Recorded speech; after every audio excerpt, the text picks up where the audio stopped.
New tonight, just released today, the annual point-in-time count that provides a look at the number of people experiencing homelessness in our area.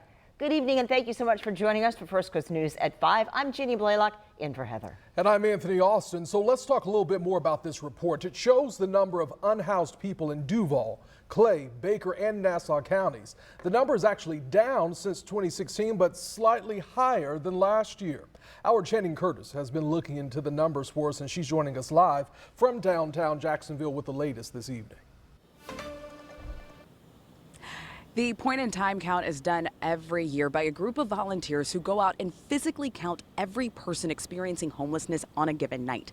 This year's point-in-time count showed 1,146 people were experiencing homelessness in our area. That's up 14% from last year. But experts tell me there are a few reasons why that number's gone up. Food costs and housing costs have continued to go up at a pace that's much faster than incomes. So even though many of our folks are working, often working full time, they don't command the salary that allows them to afford transportation, food, medical care, and housing. The 2026 point-in-time count released by Changing Homelessness shows the amount of people living in shelters is up 67% and the unsheltered population up 33%. Don Gilman, CEO of Changing Homelessness, says one reason for the increase is the cost of living.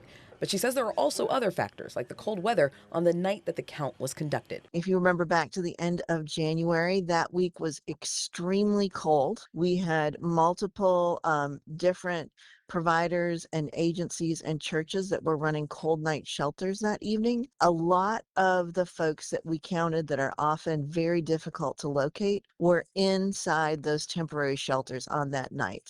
So that's one of the reasons the unsheltered count went up. Also in the list, the number of unhoused people known by name to service providers. That number down by 468 people from 2025 to 2026.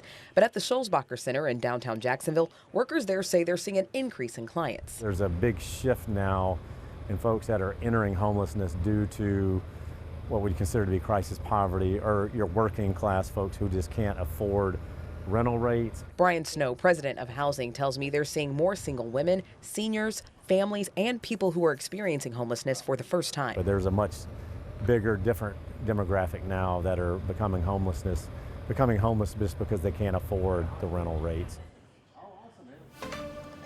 So the big takeaway from this report is that homeless rates are actually down from 10 years ago, but slightly up from last year, especially in key demographics like in single women. That's one reason why the Scholzbacher Center is actually asking the city of Jacksonville for help in adding 34 more beds specifically for women to their center.